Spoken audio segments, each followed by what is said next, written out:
In today's video, we'll take a look at the 5-minute chart of the euro-dollar. A lot of people ask me to show examples in small time frames so they can see how the various techniques work. I always say that the time frame you trade doesn't matter. Price action behaves in the exact same way in all time frames, so the type of analysis you must do on a monthly chart is the same you must do on the 1-minute time frame. Some traders have a hard time accepting that, but you need to remember that price is fractal in nature, meaning that it has the properties of self-similarity and scalability. In other words, price behaves in the same way in any time frame.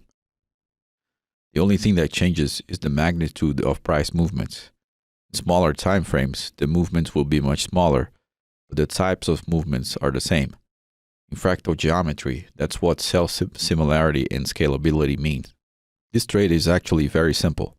We can understand where price will produce major reversal points by observing the places where buyers and sellers changed their behavior in the past.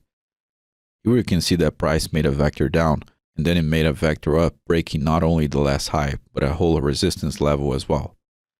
When that happens, we have an indication that buyers have more power than sellers, at least in that moment in time. What we want to do is to look at the origin of this movement to see where buyers won the battle against sellers in the first place.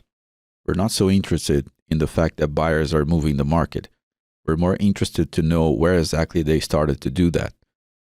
There are a few different ways of doing this, but we start to roughly detect these areas where buyers and sellers turn the market by observing the inward and outward frequency lines between two opposing price vectors. The alignment between these two lines will form a zone. Since we're talking about buyers, the inward and outward frequency lines will form a demand zone. If we were talking about sellers, we will be looking at a supply zone. The tricky part of the analysis is that we have different types of buyers and sellers in the market, meaning that there are groups of buyers and sellers with different magnitudes. This causes the market to have different flows superposed on top of each other. In most cases, we can see a major flow and a minor flow, but there are markets where we can see more than two flows of buyers and sellers, which makes things very difficult to analyze. Notice here that after the first stronger up vector, price ends up creating smaller higher highs. That would be the smaller flow of buyers after the larger flow of buyers. The problem is that the major flow of sellers will win over the minor flow of buyers, and a major flow of buyers will win over the minor flow of sellers. The bottom line is that the trader must be able to keep track of these two markets that happen simultaneously. This is why it's sometimes difficult to determine the overall trend of the market. It's because there is more than one trend happening at the same time. Notice that the minor flow of buyers is broken by the major flow of sellers coming down. However, this major flow of sellers is going in the direction of a major flow of buyers. Now we have competition between buyers and sellers that have the same magnitude. Another way of thinking about this is that these buyers and sellers are in the same fractal dimension. You can extrapolate this idea to a more extreme situation so you can apprehend this paradigm of different fractal dimensions. If you have to compare buyers from the 5-minute chart with sellers from the 4-hour chart, it's not difficult to see that sellers from the 4-hour chart would run over the small buyers. That's because the sellers in the 4-hour chart are much stronger. We have the same idea within one time frame also. This is why it's so important that you learn how to detect the different flows in the chart. The major sellers are now at the price level where major buyers prove themselves by creating higher highs. The trader might ask himself how he can know if the buyers are actually going to win over the sellers again. And the answer to that is that it's not possible to know for sure. We can only speculate. However, price action will leave some clues that can give you an idea of which market player will dominate the other. So let's advance price a little bit to see what happens.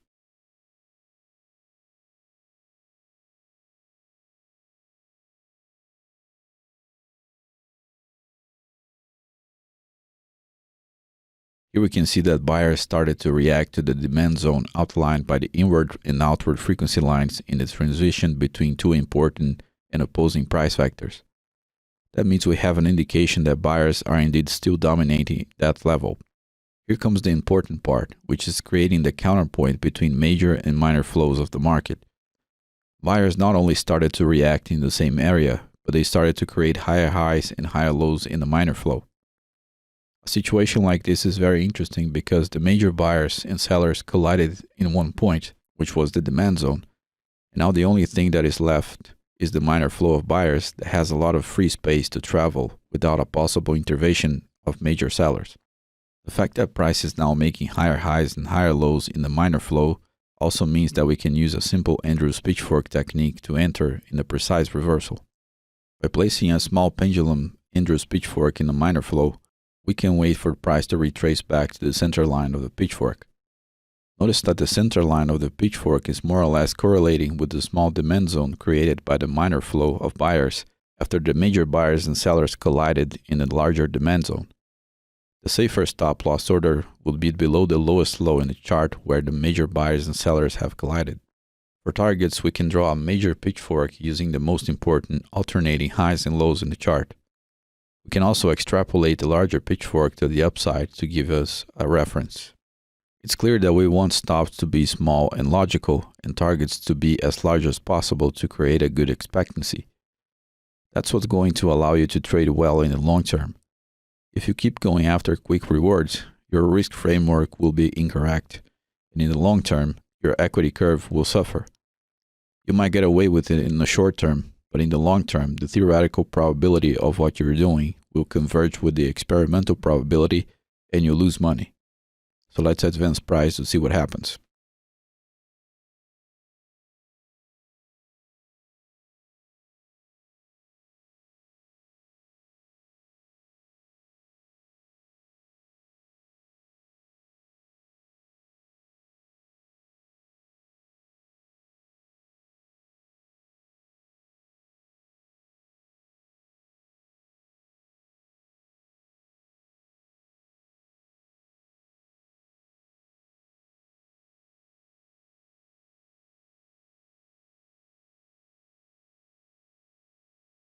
Here we can see that the price retraced back to the center line of the small pitchfork, correlating with the small demand zone, and went up considerably.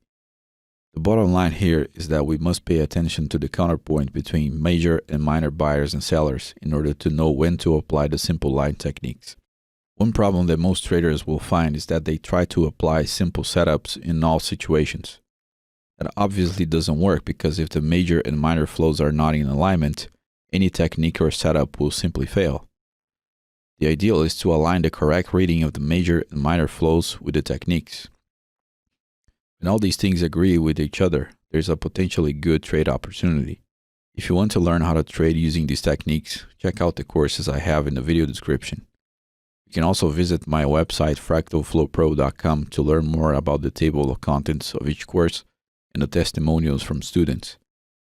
Don't forget to check the other videos here in the channel as well. If you enjoyed the material I produce, please help support the channel by clicking the like button, subscribing to the channel, activating the notifications, sharing the video with your trading community, and leaving your feedback below in the comment section. Thank you very much for watching, and I hope to see you in the next videos. Take care.